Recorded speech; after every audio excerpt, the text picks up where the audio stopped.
Hey guys, welcome to the show. This is episode number 8, and I've got a really interesting question this week from a guy who is trying to figure out his spirituality, his atheism, his family. That's a whole lot of figuring out to do, but we're going to do it in this episode. But first and foremost, I want to let you guys know that, we have 3 episodes going live this week, Monday, Wednesday, and Friday.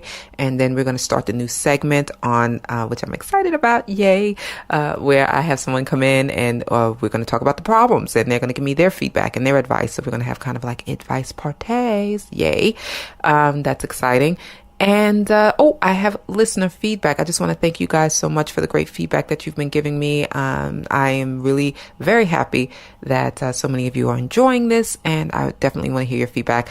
I met someone in Payless this past week. Yes, I said Payless, child. I was in Payless, okay? And trying to get some shoes because my feet were killing me. I had these new shoes on that were just like killing my pinky toes, and I had to go in and get some little flat, cheapy shoes to kind of get myself home. And bumped into a guy in the same aisle that I was in, and his name was Igor, which is, he had me at Igor. I love that name. But anyway, Igor was really nice guy. He works in IT, and he builds drones in his spare time. So I loved that. He was really cool. We had a great conversation. He told me about his 2 adult kids and how he's enjoying his life. And he was just a little ray of sunshine in Payless at that moment. I helped him pick out some cute shoes that he had to wear to work the next day. And it's all good. So I told him about the podcast. He listened, and he actually left a comment on one of the episodes. He said he would listen to it, and he certainly did. So thank you, Igor, so much for listening. Let me tell you guys what Igor had to say. He listened to what episode was this? Episode 5. That's the episode called Pride and Prejudice, a hotel maid, a rude customer, and the complexity of self-worth. And that's the episode where a mom wrote in to talk about her 21-year-old daughter, who was a maid, putting herself through school, through college, who heard a guest, one of the hotel guests, say something to his son that was demeaning to her. Now, he basically told his son, son, you don't ever, finish school. You don't ever want to be like this woman. You don't want to be a maid. That's why you have to finish your schooling. Now he didn't say it to her. He probably didn't know that she was anywhere near, but he said it within earshot. So she heard it. Her feelings were hurt. She went to her mom, and what do mothers do, right? They wanted to protect their babies. So the mom writes, what should my daughter do? What should I, should she have said something? What? She was so hurt by this. And just to sum it up, my feedback was, let her toughen up. She's going to hear worse in life than what this man had to say. He wasn't saying it to her. He wasn't trying to obviously disrespect her. And what he was saying to his son actually wasn't a bad thing. It just came out the wrong way. And it was within earshot, which I'm sure he probably didn't even realize. So let your daughter just deal with it. You should not have spoken to him or said anything to him. It would not have been a good thing to do. And quite frankly, kids need to toughen up. They do need to understand that some horrible things are going to be said about them, whether they're a maid or a multimillionaire. You just get horrible things said to you about you by people. So she'll be all right. So that was my feedback. Now back to Igor. Igor sent me the following comment, which he posted on the blog post. And Igor says, hey, Charlie, great advice. Parents too often don't allow their children to experience all aspects of life. The negative, sometimes interpreted that way more times than not, contributes to building character and tolerance. I would have offered similar advice. The man was trying to impart some probably much needed motivation, trying to impart that his kid should reach higher and be more than me. Okay. Yeah, so that's Igor's feedback. He basically is saying, Charlie, you're right. Yeah, I like that. Okay. No, but even if he disagreed with me, guys, that's cool. If you have feedback that's contrary to what I say, bring it on. So yeah, by the way, before we get started with this problem this week, if you want to email me, just go ahead and email me at charlie@nobodyaskpodcast.com. Follow me on Twitter at It's Complicated. Follow me on Facebook at facebook.com, Charlie Oliver. And of course, the website is nobodyaskpodcast.com. All right, we're going to get into this question this week. It's a deep one. Morals and spirituality and family and eternity and all that stuff. So, let me know what you think. I would love your feedback on this. Let's get this party started.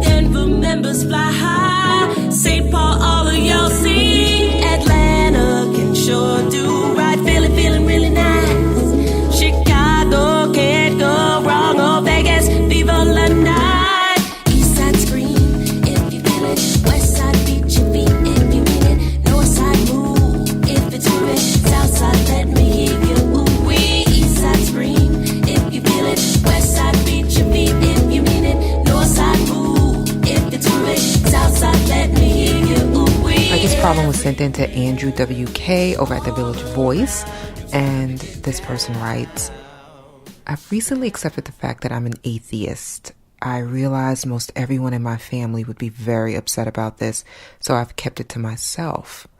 But now I suddenly feel very isolated. I'm having a very difficult time understanding how to deal with death, knowing that there isn't a heaven in which those I love will ever be seen again. Please help me with this constant fear of losing my loved ones forever. Sincerely, Afraid. Oh, all right, Afraid. Interesting. Well, let me start with your last sentence, which is, please help me with the constant fear of losing my loved ones forever. I'm going to say a couple of things about this that you may not like, actually. And the first one is that if this is how you feel, you probably aren't really an atheist. I don't like to tell people who they are, and what their faith is. I don't think people should do that. Guys, look, far be it from me to tell you who and what you are and what you believe in. I can only just point to inconsistencies in what you say. And I would hope that you would do the same with me, right? Because we all sometimes say, I think a lot of times we like to project what we would like to think we are. And that's not always wrong, but there's always, we are so conflicted. We are always somewhat conflicted about what we really are, which we're not always 100% sure of, versus what we want to project to the world and what we like to think we are. So this guy, Mr. Afraid, says, okay, Afraid, you say, I've recently accepted the fact that I'm an atheist. And I'm wondering how you came to accept that. And I question whether or not it really is a fact, because everything else that you say in this kind of underscores a struggle going on, and one that is still very much going on, and that would actually lend itself more to you being maybe agnostic as opposed to atheist. Big difference, right? For starters, you say that everyone in your family would be upset by this, which means what? They're probably religious. I know you didn't say what kind, what religion they're in, but clearly it's something that doesn't believe that there is room for atheism, that you probably have to believe in a God. So you've kept it to yourself. You've kept your atheism to yourself. Well, one of the things that I tend to believe is, not that I should push my belief off on you, but whatever you believe and whatever you think you are in life, when it has to do with your belief about morality and spirituality, to me, the test of that belief is your ability to say what you are to those you love the most. If you can't say it to them, something is very wrong. Either you don't believe it as much as you'd like to say you do, and you're afraid of being confronted and challenged by your family, or there's something else going on there. I mean, maybe you live in a part of the world where you can't say it. I mean, believe me, there are plenty of parts of this world, unfortunately, where you still can't say you're an atheist without being persecuted. Now, you didn't say what this is, but I'm going to guess if you're sending this into the Village Voice, you're probably in New York, right? You're probably in the United States. So let's just say that you are. And I just, I will tell you something. If you really are an atheist and you really believe that you are, and you have come to accept that fact, the test of that belief is in you telling your family and letting them accept that as well. I mean, I just always feel like you have to put yourself, you have to allow your beliefs to be challenged in order to understand how much you believe in them. I know that sounds crazy, guys, but the reality is that everything that we claim to believe in, we can only truly understand it once they're challenged. That sounds crazy, I know, because when you believe in something, you feel like you should just be able to believe in it and that's it. But that's not how the world works. If you believe in Jesus Christ and you believe he's your savior, you believe that you're agnostic or whatever, you've got to meet the person who says, but why? Wait a minute. That kind of doesn't make sense. You're going to go to hell, right?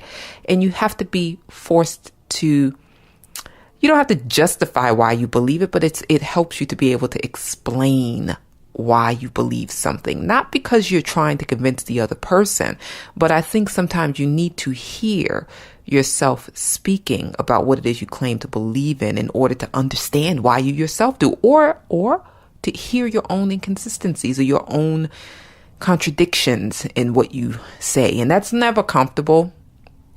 I know we all go through it. That's never comfortable. But anyway, that is sometimes the role that family and friends play. And it's not a comfortable one, but there's a reason for it. So if this is what you are, I don't know why you're hiding it.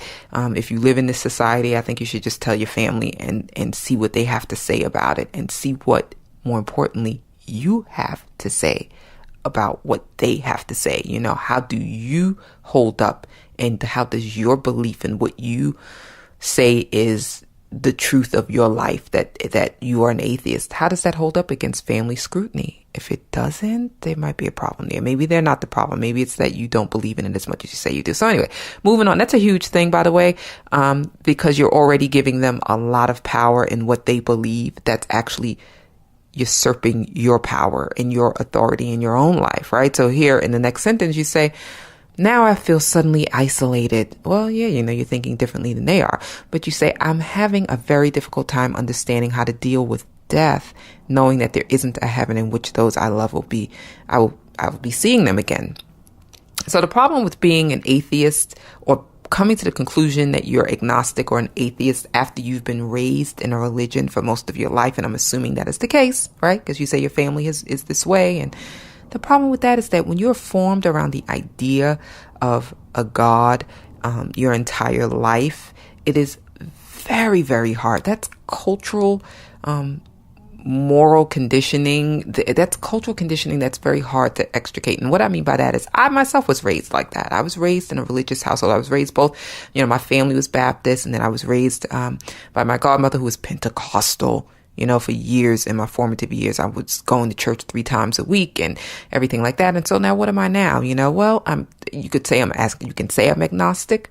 You know, it's not that I don't believe in God. It's not that I do. But here's the thing. No matter what I think and feel, everything that I am gets funneled through the lens to some degree of that religious belief. Not that I believe strongly in that religion anymore, but it's hard to not. Even when I talk to, let's say sometimes, you know how you sometimes talk to yourself and you go, oh, dear Lord, I hope that's not such and such, or God help me if, even our language is infused with the idea of God in heaven. So it is what it is, you know, and you thinking that you can separate yourself from that so easily, you know, just because you now think you're an atheist it's not that easy is what I would say. So the fact that you're having these feelings means 2 things. Number 1, it means that you're not ready for that separation from your family and from your prior beliefs as much as you thought you were.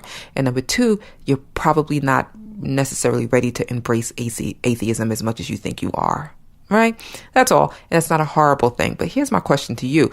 If you are, and this is just me being sarcastic, but you know, you talk about spending the rest of eternity with your family, right? Atheists don't believe in that. They don't believe there's anything after life, that it's just lights out. There you go. Bye-bye. Deuces, you know, and who cares? Just live the life that you're going to live and keep it moving.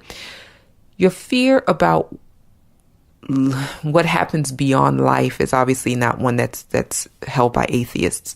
But here's the thing. If your family knew what you believed in, they would tell you probably point blank, you're going to hell and that's it, and the good luck unless you change the way that you're thinking. So, you know, just consider for a minute that you might be wanting to spend eternity with people who are closed-minded because of religion.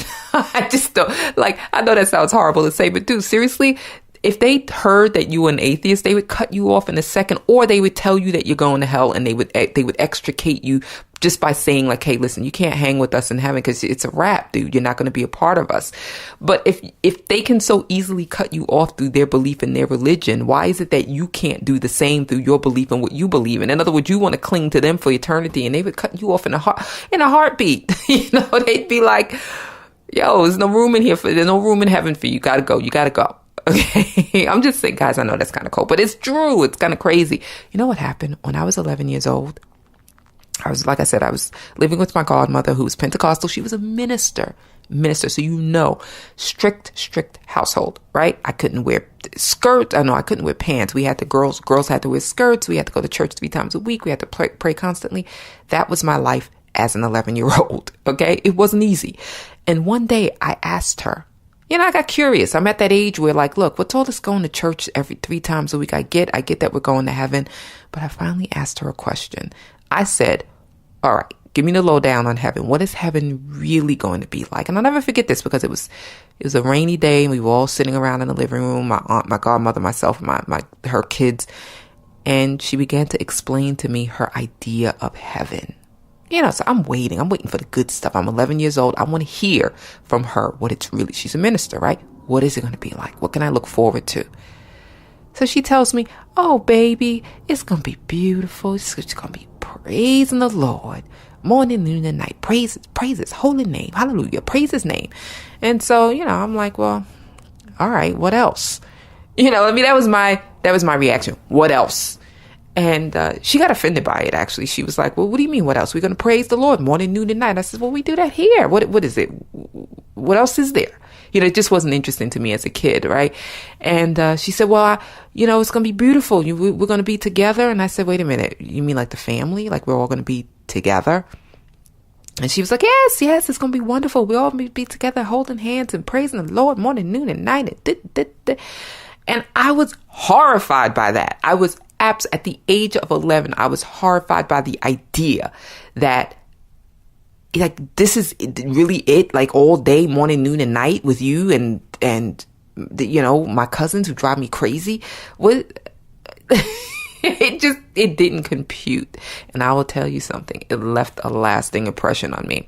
I didn't necessarily walk away from the church then, but I'll never forget that moment was about her defining what she thought her idea of heaven was, and me realizing at the age of 11 that kind of sucked. Do you know what I mean? Like that just kind of blew my mind because it didn't resonate with me when I was in church. At 11, I just used to clap and sing and do whatever they told me to do. But when I was home and I asked her, give me the lowdown, what is it really going to be like? And she told me that, and it just literally, I was so unimpressed that I thought to myself, well, why should I subscribe to that? Why should I believe that? Why should I want that? So I bring it on back to you. I'm bringing it on back to the question here that you have and the idea afraid, that you are afraid of losing out on a heaven that you've been told to believe in.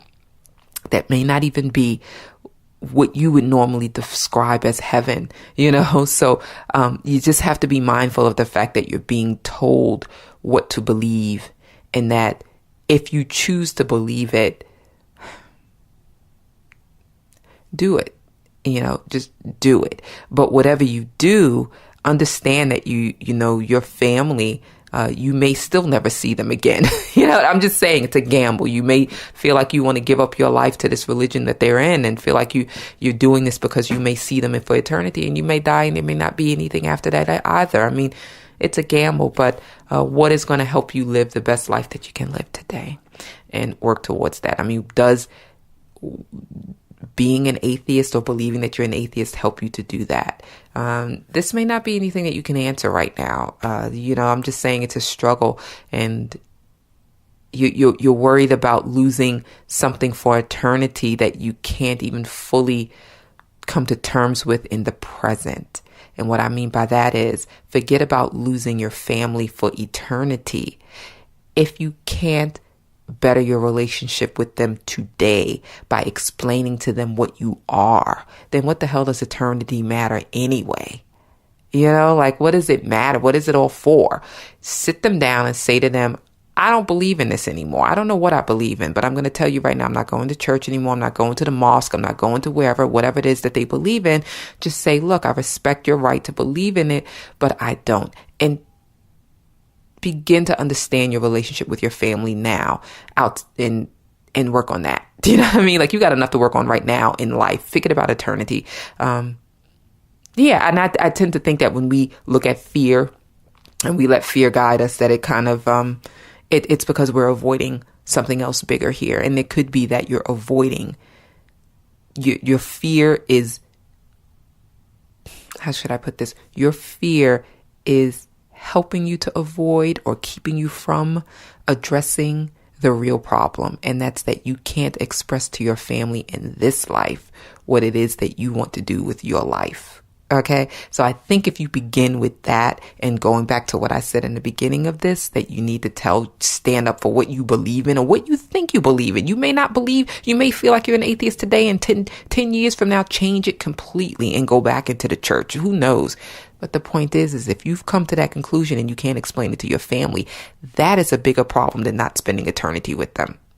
And then if you deal with that, everything else will begin to work itself out, because you have so many dark secrets right now. You're secretive about your atheism. You're secretive about your fear. You're secretive about it. Come out of that closet and deal with it. And I think you'll be better for it. I think you will be. And, there's a lot of things on the internet, a lot of things online that you can read up on about people who are atheists and who are dealing with coming to terms with their atheism. Again, I'm not judging you. I'm not saying that you are or aren't. I'm just questioning. And this is healthy. I'm questioning whether you really are or aren't. And in all fairness, you should be able to have a discussion like this. If someone like me says to you, I don't know, dude, I read your letter and it seems to me like you're not atheist. It seems to me like you're not this or not that. You need to have those discussions. Those are really intelligent discussions that you need to help you decide and figure out what you are. Now, I'll tell you what you should do. There's a YouTube channel that I found called, it's a channel called Black Ducks. And it's a channel by Muslims in the Middle East who are atheists and who are coming out in their societies as atheists. And it's a very difficult thing to do there. You can just imagine they get threatened. The founder of this channel, of this group, his life has been threatened and everything. He actually did an interview with another podcast last year that I will put in the show notes, guys. And it was a really good interview. And he talked about coming out as an atheist in a family that is, Muslim in the Middle East. And I forget where he lived in the Middle East. But anyway, he had to run for his life. And then his family came to terms with it. But that struggle was necessary in order for him to find what he wanted to do. And now he's got this YouTube channel that's a very popular channel. It's in Arabic, but you can certainly have it translated because it looks to me like there's he has some really good episodes up there where he has other, Muslims coming out and talking about how they're dealing with atheism. So anyway, that's one thing. And the reason I mention that is because it's an extreme, right? We have the luxury of being what we want to be in this society in America.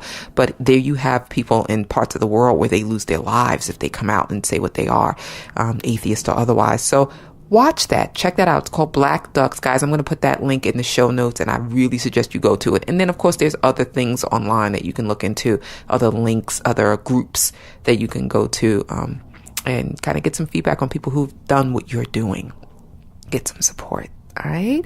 Good luck with good luck with finding what it is that you are in this life. It's, and I hope everything works out. All right. And guys, give your feedback. Tell me what you think. What would you tell this person? Fear is a horrible thing. It's a horrible thing. And fear of losing loved ones is crippling. It's so crippling. But again, if you focus on your relationship with them in this life and making that better and getting some understanding between you and them in this life, I think you won't be so focused on the fear of the afterlife. Right? All right. Hi, guys. That's my take. Talk to you later. Bye.